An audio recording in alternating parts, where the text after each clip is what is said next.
What's up everyone, it's Kelly and today I've got another swatch review for you. So today we are talking about the ILNP Rewind collection for spring 2025. If you haven't heard of ILNP before, they are an independent nail polish brand that is based in the US, and all of their polishes are 10-free, meaning they are free of 10 of the potentially harmful ingredients that can be found in nail polish. They're vegan, meaning they do not use any animal-derived ingredients, and they're also cruelty-free, meaning they do not test their products on animals. So the Rewind collection consists of 6 new polishes. They're all holographic crellies. If you're not familiar with the term, it's basically a mix of a cream and a jelly. So kind of somewhere in between with that opacity. It's opaque enough that you can cover up your visible nail line, but it's also sheer enough that you can see the glitters coming through. And they're all in very typical Eastery, pastel, springy kind of colors. So I have some thoughts on these, but let me get into the swatches first. Then we can talk a little bit more about pricing, availability, what I think of them, all that good stuff. So roll the swatch footage. So as with all of my swatch and review videos, I am using base coat underneath all of my swatches just to protect my natural nail and prevent any stains. Today it's the ILNP base coat. Starting off with the shade Dear Diary, this one is a neutral, slightly warmer toned pink crelly base, and then within it we've got these silver holographic sparkles running throughout, and you can see for the most part they do look very delicate and silvery, but in direct lighting and in the sunlight you are going to see that rainbow sparkle. You can kind of see it where the nail is very slightly out of focus near my cuticle area, and in 2 coats it actually gave a really even amount of coverage, but you could still see the visible nail line through it. So for all these swatches I am going to do 3 coats just to show you what it looks like a little bit more coverage, and you can see in 3 coats it ended up giving me that nice full coverage. It deepened the color very slightly, and you can cover up that visible nail line, at least on my nail length. So this was overall a pretty decent formula and got me hopeful for the rest of the collection. Next up we have the shade Claire, and this one I would also describe as a pink, but you can see this one is a lot lighter and more cool toned. It has a little bit of like a purple lean to it, so it's almost like an orchid kind of color, and I have to say it actually looked very pretty as a very soft wash of color in 1 coat. I do like these types of light purpley shades as a nail brightener, and honestly I also thought it looked cute in 2 coats. Again, you could see that visible nail line, but it was fairly smooth across the nail, and then I gave it a 3rd coat just to see how much coverage I could get, and I was really impressed with the coverage there too. It wasn't quite as opaque as Dear Diary, so you could still see a little hint of that visible nail line, but it was definitely very soft, so it ended up looking very smooth and even on the nail. Again, you have that beautiful hollow sparkle, so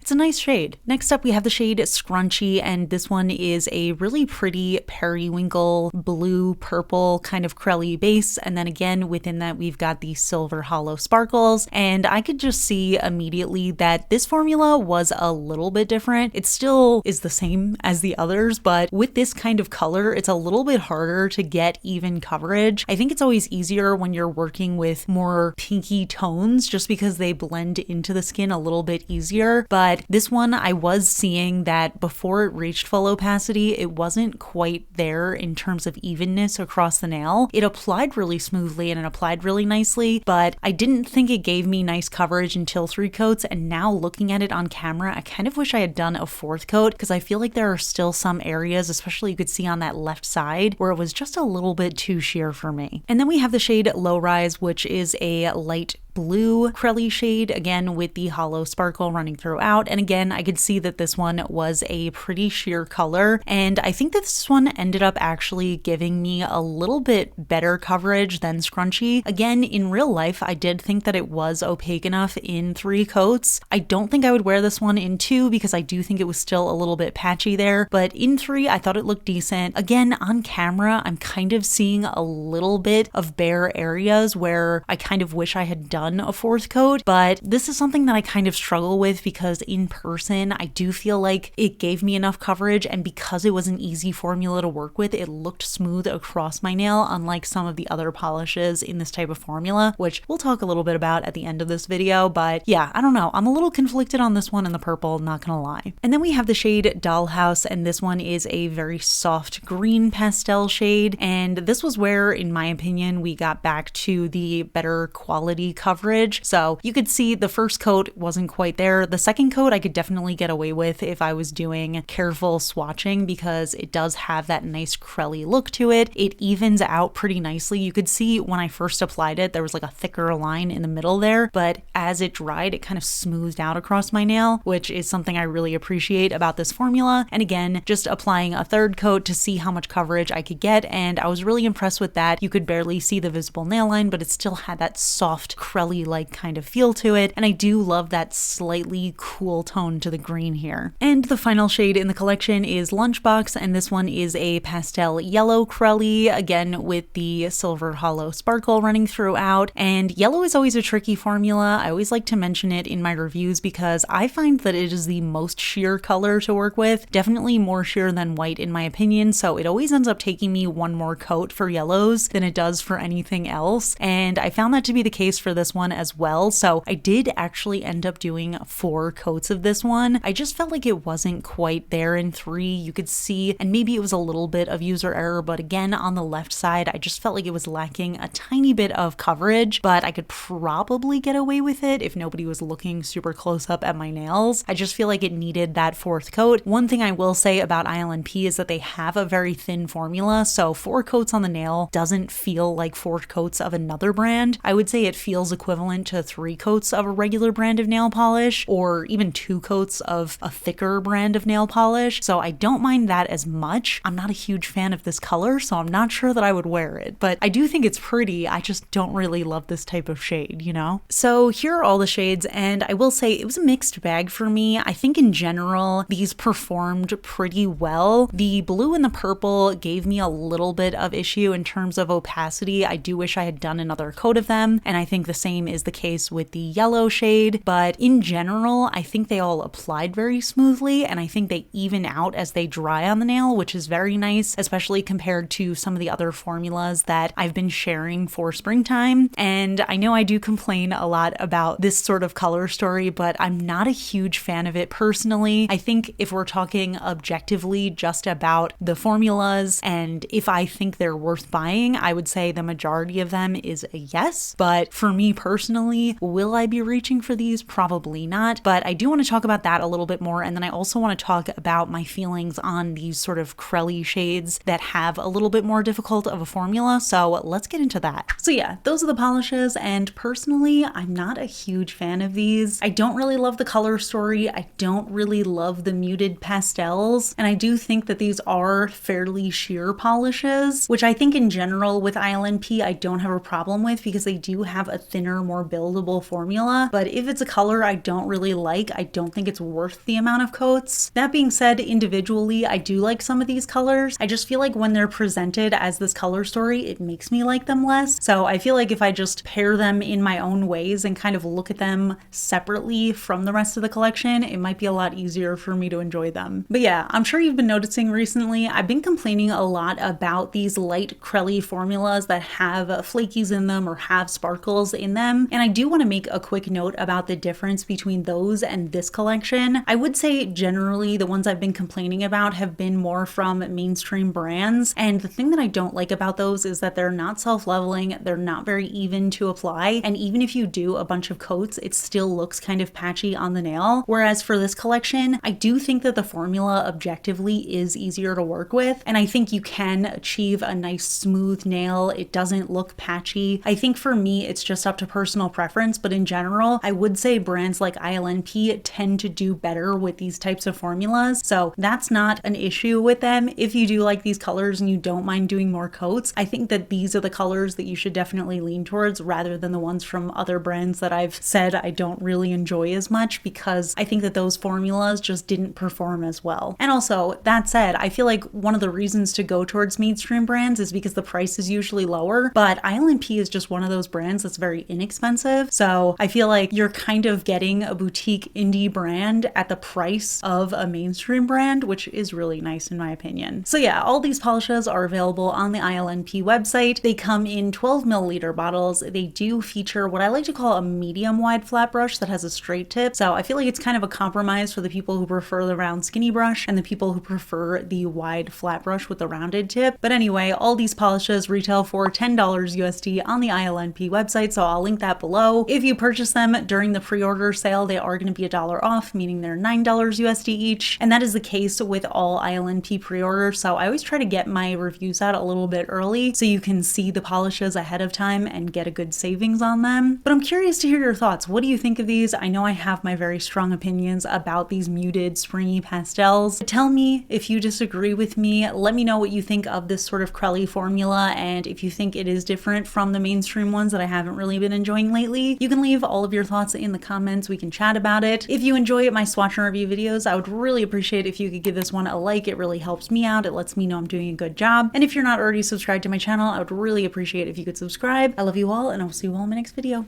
Bye. Would you rather be the only one laughing at someone or the only one being laughed at? This is tough because I think it really stinks to be laughed at, especially if you're like, I don't know, being sincere or going through something where you feel extra sensitive. But that being said, I would always choose to be the person being laughed at rather than laugh at the expense of another person, because I know how bad that feels and I would never want to put that on somebody else. So yeah, I would choose to be laughed at. I'm assuming in this scenario, I'm like either saying something that turns out to be so wrong that it's actually kind of dumb sounding, or maybe I'm like, you know, trying to come up with a suggestion that everyone's like, why would you ever suggest that? That's terrible. And then laughing at me. But yeah, I don't think I would ever really just laugh at somebody, because you never really know what somebody's going through. What if they're having a terrible day? Like, I feel like for the most part, because I'm a generally fairly happy person, I feel like I could laugh it off. But you know, if I'm feeling sensitive, or if something bad has happened that day, or if I'm just going through a rough time, it makes it so much harder. So yeah, I don't want to put anybody through that. And I feel like now that I've said that, if you wanted to be the other